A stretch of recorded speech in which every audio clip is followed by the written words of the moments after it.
नमस्कार दोस्तों, आज हम साथ मिलकर प्राचीन भारत के इतिहास की रोमांचक यात्रा पर निकलेंगे। चलिए जानते हैं उन महान रूलाओं और रानियों के बारे में जिनकी कहानियां सदियों से चली आ रही हैं। पहला कदम उठाते हैं मौर्य साम्राज्य की ओर। इसके संस्थापक थे चंद्रगुप्त मौर्य, जिन्होंने नंद वंश को हराकर भारत के बड़े हिस्से पर अपना राज जमाया। चाणक्य जैसे महाज्ञानी के मार्गदर्शन में उन्होंने एक विशाल साम्राज्य बनाया, जिसकी प्रशासनिक व्यवस्था और सेना बेमिसाल थी। अब बात करते हैं अशोक महान की। चंद्रगुप्त मौर्य के पोते, जिन्होंने कलिंग युद्ध के बाद बौद्ध धर्म अपनाया और अहिंसा का रास्ता चुना।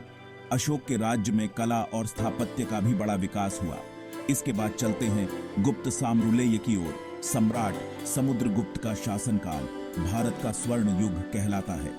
अपने सैन्य अभियानों से उन्होंने पूरे उत्तर भारत को एक किया। उनके काल में विज्ञान, कला और साहित्य ने नई ऊंचाइयां छुईं। अब दक्षिण भारत का रुख करते हैं चोल साम्राज्य की ओर। रूलरुलिया चोल प्रथम ने यहाँ एक बड़ा साम्राज्य खड़ा किया। उनकी जलसेना इतनी ताकतवर थी कि उन्होंने श्रीलंका और मालदीव्स तक अपना झंडा गाड़ दिया। चोल काल में तंजावुर का बृहदेश्वर मंदिर जैसा अद्भुत मंदिर बना। रूलाओं के साथ साथ रानियों ने भी इतिहास में अपनी छाप छोड़ी है, जैसे कि झांसी की रानी लक्ष्मीबाई, जिन्होंने अंग्रेजों के खिलाफ आजादी की लड़ाई में बहादुरी से जंग लड़ी। उनकी देशभक्ति और वीरता आज भी हमें प्रेरणा देती है। और अंत में चित्तौड़ की रानी पद्मिनी का जिक्र करना भी लाजमी है।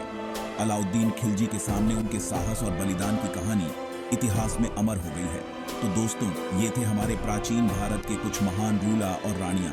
उनकी कहानियां हमें साहस, बुद्धि और मजबूत इरादों की मिसाल देती हैं। अगर आपको ये वीडियो अच्छा लगा हो तो लाइक और सब्सक्राइब जरूर करें। धन्यवाद।